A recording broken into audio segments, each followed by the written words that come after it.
রাধে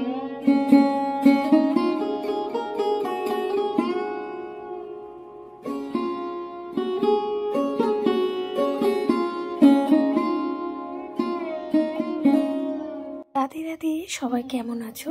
আবার চলে এলাম নতুন একটা ভিডিও নিয়ে। আশা করি ভিডিওটা ভালো লাগবে। বড়দের প্রণাম, ছোটদের বুক বড় ভালোবাসা।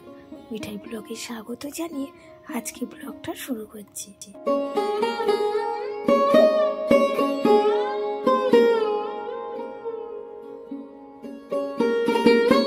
আগের বড় ব্লগগুলো দেখেছিলে? আমাদের বাড়িতে আমার দুই ভাই এসেছে, আর বেশ এই চাপের মধ্যে ব্লগগুলো আমার ছাড়া হচ্ছে না। তাই ভাবলাম আজকে তোমাদের সাথে বড় ব্লগ নিয়ে আসি। আমার দুই ভাই কিন্তু খুব কাজে, ওরা দিদির কষ্ট হবে বলে হাতে হাত মিলিয়ে কাজগুলো অনেকটাই এগিয়ে দেয়। অন্য দাদা ভাইদের মধ্যে কিন্তু আমি সেটা দেখি না, যতটা আমার দুই ভাইয়ের মধ্যে আছে। আমার দুই ভাইয়ের আবার খুব টান তার দিদিদের ওপর।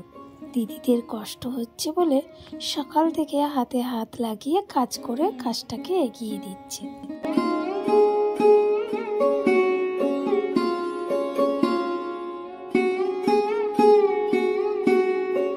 শুধু আমাদের বাড়িতে এসছে বলে তা নয়, যখন আমি মায়ের বাড়িতে গিয়ে কাজ করি তখনও কিন্তু আমার ভাই এরকম হাতে হাতে কাজ করে দেয়। আমার অনেক প্রশংসা হয়েছে ভাই আবার শুনলে পরে বলবে কে বললো এত প্রশংসা করতে। তাই বেশি প্রশংসা না করে চলো একটু কাজের কথা বলি।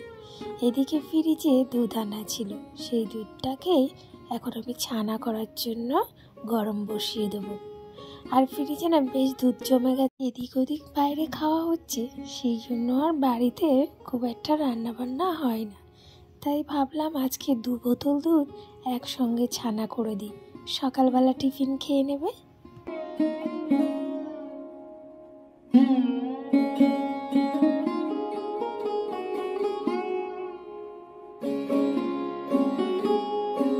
সকাল গড়িয়ে দুপুর হয়ে গেল, রান্না বান্না সেরে খেতেও দিয়ে দিয়েছি। আজকে তোমাদের ছোট্ট মিঠারানির থালাটা বেশ সুন্দর করে সাজিয়ে দিয়েছি। ওকে এইভাবে থালা সাজিয়ে দিলে বেশ খুশি হয়, খাক আর না খাক আনন্দের চোটে থালাটা দেখতেই থাকে। আর 14 বার আমাকে বলবে মা ধন্যবাদ। যখন ও ধন্যবাদটা বলে আমার শুনতে কিন্তু বেশ লাগে।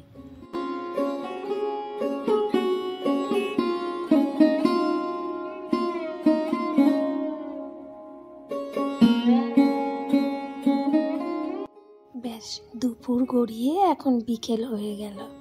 বেশ কিছুদিন আগে কর্তামশাই এই থালাটা কিনে দিয়েছিল কলা পাতার আকারে। আমার না খুব ভালো লাগে, অনেক দিনের ইচ্ছা ছিল এরকম একটা প্লেট কিনবো। আর দেখো ইচ্ছাটা পূরণও হলো। অনেক তো ইচ্ছার কথা বললাম, চলো এবার ফলগুলো কেটে ওদেরকে দিই। খোসা ছাড়িয়ে ফলগুলো দিলে বেশ কর্তামশাইও খায়, আর আমাদের ছোট্ট মিঠাই রানী ফল খেতে ভীষণ ভালোবাসে। একটু পরিপাটি করে ছাড়িয়ে ফল দিলে না খুব খুশি হয়। সঙ্গে যদি একটু চাট মশলা কিংবা একটু বিট লবণ এগুলো দিয়ে মেখে দিলে না ভীষণ খুশি হয়। তোমাদের ছোট্ট মিঠাই রানীকে যদি সারাদিন ফল খাইয়ে রাখি, ফল খেতেও ভীষণ ভালোবাসে। কিন্তু ভাতটাও তো শরীরে দরকার, ভাত খেতে একদমই ভালোবাসে না।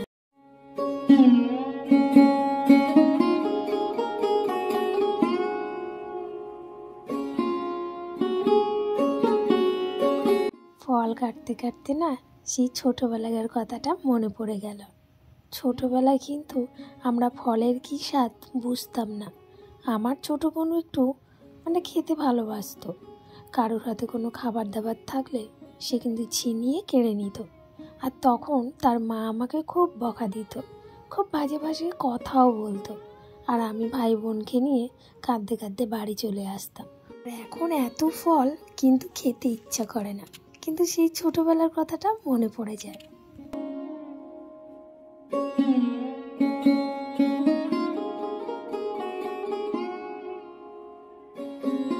চলো ফল কাটা হয়ে গেছে, এরপর এই জায়গাটা পরিষ্কার করে ফলগুলো ওদের সবাইকে দিই।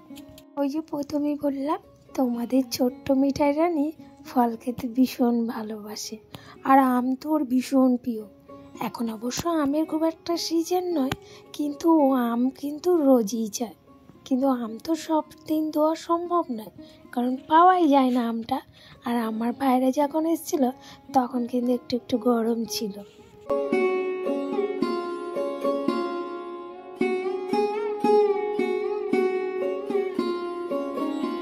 বিকেল গড়িয়ে হয়ে গেল সন্ধেবেলায় আমি সন্ধে দিয়ে সবাই মিলে বেরিয়েছি আমরা একটু খেতে। আজকে এসেছি ধলডাঙ্গার এই ছোট্ট রেস্টুরেন্টে, খুব সুন্দর খাবার বানায়। প্রায় আসি আমি এই দোকানটায় খেতে, আর মনে মনে ভাবতাম আমার ভাইদের কবে নিয়ে আসবো। অবশ্য আমার ভাইরা যখনই আসে তখন এই রেস্টুরেন্টে খেতে আসে। খুব সুন্দর মনের মতো খাবার বানায়, যেমনটি বলে দিই।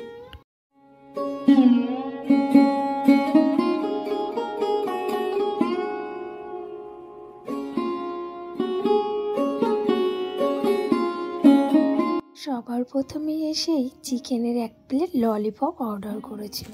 ওরা আবার চিকেন খায়, সেই জন্য ওরা সবাই মিলে চিকেন খেয়েছিল, আর আমি চুপচাপ বসেছিলাম। আমি তো চিকেন খাই না, সেই জন্য আমি একটু অপেক্ষা করছিলাম যে আমার ফিশ চিলিটা কখন আসবে। চিকেনের খাবার খেয়ে আমার ভাইরা বলল সত্যি অসম্ভব সুন্দর খাবারের টেস্ট। আজকের রাতের খাবারটা কিন্তু আমরা বাইরের থেকে খেয়েই বাড়িতে যাব। রোজ রোজ বাড়ির খাবার খেতে ভালো লাগে না, মাঝে সাঝে না একটু বাইরের খাবারও খেতে ইচ্ছা করে। আমাদের ছোট্ট মিঠাই রানী আর আমি মিলে এখানে চাউমিন নিয়েছি, আর ওরা নিয়েছে রাইস। তা বলতে বলতে ব্লগটা শেষের মুখে। শেষ করছি আজকের ব্লগটা আমরা খাবারের টেবিল থেকে। সবাই ভালো থেকো, সুস্থ থাকো, দেখা হবে খুব